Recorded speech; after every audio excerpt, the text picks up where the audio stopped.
Buen día, compañeros y maestra Sara Patricia González Reyes. Mi nombre es Carolina García García y el día de hoy voy a presentar mi proyecto de investigación realizado para el módulo 514, Práctica Supervisada 1, Evaluación de sujetos con necesidades educativas especiales. Primero vamos a hablar de los trastornos del desarrollo, que de acuerdo con Luke, son aquellas alteraciones, disfunciones o dificultades en general del funcionamiento intelectual y de la conducta de un individuo. Esto conlleva la necesidad de elementos de apoyo y de recursos del contexto donde se desenvuelve. Dentro de estos trastornos del desarrollo podemos encontrar aquellos que son del neurodesarrollo, es decir, que son afecciones que se inician en el periodo de desarrollo y por lo tanto suelen aparecer de manera precoz, generalmente antes de que el niño entre a la escuela primaria. Su característica es el déficit de una evolución motora, cognitiva o del lenguaje, y esto va a afectar de forma personal, académica o social. Dentro de los trastornos del neurodesarrollo podemos encontrar la discapacidad intelectual, los trastornos del espectro autista, entre otros, como el trastorno del lenguaje, que va a ser la dificultad persistente en la adquisición y en el uso del lenguaje debido a deficiencias en la comprensión o en la producción. Para definir que realmente se trata de un trastorno del lenguaje, las capacidades del lenguaje deben de estar notablemente por debajo de lo esperado para la edad del sujeto. Sus síntomas se deben producir en las primeras fases del periodo del desarrollo y sus dificultades no se deben atribuir a deterioros auditivos o sensoriales, disfunciones motoras o discapacidad intelectual. Dentro de los trastornos del lenguaje encontramos a la dislalia, que es el trastorno en la articulación de los fonemas por ausencia o alteración de los sonidos o por su sustitución, es decir, está totalmente enfocado en la producción de los sonidos. Cuando se da una ausencia total del lenguaje, toma el nombre de alalia. Si se habla con un acento extranjero, se denomina barbolalia. Si se da un desorden en la sintaxis, es una barilalia. Si se da un lenguaje inventado, se denomina idolalia. Y tenemos dos tipos de dislalia. La sensorial, que se da por una falla en la discriminación auditiva, es decir, por la escucha, o la dislalia motora, que es la dificultad para coordinar los movimientos para producir los sonidos. Las causas de la dislalia pueden ser evolutivas, es decir, que se dan en el desarrollo del lenguaje debido a la maduración. Pueden ser funcionales por un mal funcionamiento en los órganos que articulan las palabras. Pueden ser audiógenas, es decir, que el lenguaje proviene de una mala percepción auditiva, o pueden ser orgánicas, es decir, por anomalías anatómicas o malformaciones, e incluso por lesiones en el sistema nervioso. Su etiología proviene de diversas características, ya sea por una baja habilidad motora, dificultades en la percepción, en la comprensión o en la discriminación auditiva. También influyen los factores psicológicos, ambientales y hereditarios o por deficiencias intelectuales. En esta tabla se nos muestra una forma de identificar si realmente se tiene un trastorno específico del desarrollo del lenguaje. Para ello, iniciamos con un lenguaje verbal ausente y debemos descartar las causas del déficit, como las hipoacusias, el déficit intelectual, la privación socioafectiva, el espectro del autismo, los trastornos de la motricidad y las lesiones cerebrales. Si estas causas son demostrables, entonces podemos aplicar un tratamiento específico a cada una de ellas.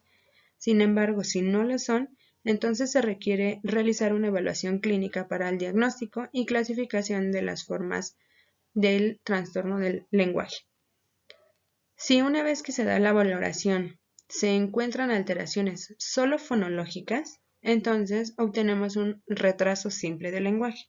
Pero si estas provienen de alteraciones en diversas dimensiones, entonces decimos que tenemos un trastorno específico del desarrollo del lenguaje.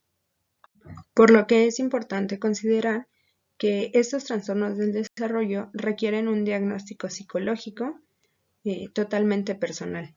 Asimismo, requiere un diagnóstico de conductas lingüísticas para encontrar aquellas que están alteradas y en qué grado. Y por su parte, la dislalia requiere también evaluaciones logopédicas para detectar el nivel de los problemas que presenta el niño. Por lo tanto, se puede intervenir de forma preventiva, es decir, dirigida hacia el oído fonemático, la respiración y la motricidad articulatoria, o se puede intervenir hacia la corrección. Para ello se deben de identificar los problemas fonéticos y realizar ejercicios de motricidad. Si la finalidad es correctiva, entonces lo que se busca es enseñar al niño la emisión correcta de todas las articulaciones y se actúa totalmente sobre el lenguaje. Para esto se debe de intervenir haciendo uso de un profesional de terapia del lenguaje y para la aplicación de las pruebas concretas.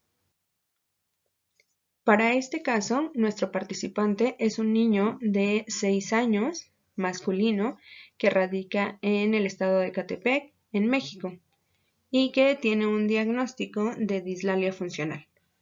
Este niño es el producto de un embarazo con amenaza de aborto, por lo cual es un bebé prematuro de 8 meses.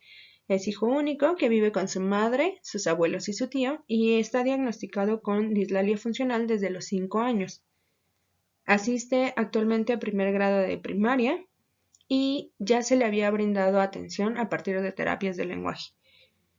No se observa que presente problemas de socialización y la madre refiere que a otras personas les cuesta entender a su hijo. Por lo tanto, se establece que su condición se da de forma fonológica, es decir, cuando habla. Por lo tanto, pues su rendimiento escolar es medio. Los objetivos de la investigación es evaluar a un niño con posible trastorno del lenguaje a partir de una batería de pruebas que permite identificar características socioculturales del desarrollo y específicas de su condición. Los objetivos específicos es identificar el nivel de desarrollo de este niño de acuerdo a la guía Portage, obtener información de su contexto socioeducativo e integrar baterías de evaluación pertinentes para realizar la evaluación. La metodología que se empleó fue que la evaluación se llevó a cabo en el hogar del participante y se aplicaron dos instrumentos. Una entrevista semiestructurada que nos permite rescatar datos personales y familiares, rasgos biológicos, médicos y del contexto familiar y escolar del niño para identificar la etiología del trastorno del lenguaje.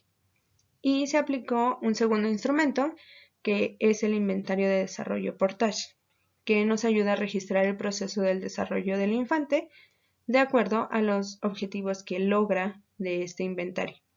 La prueba mide 5 áreas de desarrollo infantil, que es la socialización, el lenguaje, la autoayuda, la cognición y el desarrollo motriz. Para esto también se propone una evaluación con la batería de Kaufman, que nos permite realizar un diagnóstico intelectual y del conocimiento de los niños, un instrumento que se denomina ABAS, que es el Sistema para la Evaluación de la Conducta Adaptativa, que nos sirve para evaluar habilidades funcionales básicas del desarrollo de una persona en el ámbito de la adaptación y la funcionalidad, sobre todo porque el sujeto ha mostrado episodios de acoso escolar. Y por último, se propone la prueba PAF, que es la evaluación de la dislalia, que nos ayuda a evaluar la existencia de la dislalia funcional para dar un diagnóstico descriptivo de esta. Una vez aplicada la guía Portage, se obtuvieron los siguientes resultados. En el área de autoayuda se realizaron 4 de 15 conductas, en el desarrollo motriz se realizaron 21 de 29, en socialización se realizaron 8 de 11, en lenguaje 10 de 14 y en cognición 20 de 22. Como podemos observar, los ámbitos menos realizados son autoayuda y desarrollo motriz, por lo que consideramos que la dislalia del niño se vincula totalmente con estas dos situaciones. Sin embargo, también podemos observar que tanto socialización, lenguaje y cognición, aunque se encuentran en un alto puntaje, no se alcanza el total de las conductas que mide la guía para su edad. Por lo tanto, concluimos que los trastornos del desarrollo del lenguaje son los que más afectan a la población infantil, debido a que sus causas provienen de múltiples factores, y es indispensable realizar un buen diagnóstico al indagar en diversos ámbitos del desarrollo del niño. Dentro de estos trastornos, la dislalia es la alteración de habla más frecuente en los niños y requiere realizar diversos estudios y aplicar instrumentos para ver qué conductas lingüísticas se encuentran alteradas y en qué grado. En el caso de nuestro sujeto, la guía Portage arrojó un buen desempeño acorde a la edad en el ámbito de socialización, lenguaje y cognición. Sin embargo, en el ámbito de autoayuda y desarrollo motriz se encuentra bajo. Y de acuerdo a la información recopilada en la entrevista, es muy posible que el entorno familiar incida en este bajo desarrollo, ya que con la condición de lenguaje que tiene el niño, la familia ha decidido en muchas ocasiones ayudarle a realizar ciertas tareas que sí puede realizar el niño, pero ellos consideran que podría lastimarse o hacerlo ellos es más fácil por la cuestión de la comunicación. Después de la recuperación de toda esta información, nos hace ver lo importante que es realizar un buen diagnóstico sobre las necesidades educativas especiales a las que se enfrentan diversos sujetos, ya que de su correcta realización se obtendrá la información pertinente para proponer una intervención que ayude al sujeto a desarrollarse plenamente. Las sugerencias son las siguientes. Como la condición del niño afecta no solo de forma fonológica al lenguaje, sino también a su desarrollo motriz y a las acciones que realiza por sí mismo, es muy importante trabajar con estos aspectos para brindarle autonomía al niño, y para ello también es indispensable trabajar con la familia, para que brinde estas oportunidades y el niño pueda desarrollar sus capacidades. También es indispensable llevar a cabo otras pruebas específicas para establecer la etiología correcta de la dislalia, puesto que esta puede provenir de múltiples factores. Esto nos va a ayudar a desarrollar la intervención más adecuada para el niño y trabajar concretamente con la situación para obtener resultados más favorables y rápidos a largo plazo. También debemos considerar que el camino a recorrer es largo, puesto que requiere un trabajo constante y estable. Es importante que la familia defina roles específicos que permitan la superación de las barreras que como la misma familia establece y que repercuten en otras áreas del desarrollo del niño, como es la autoayuda. También es indispensable llevar a cabo la terapia del lenguaje, ya que ésta había mostrado mejorías en la articulación de los fonemas del niño, por lo tanto, se sugiere seguirla retomando. Muchas gracias por su atención.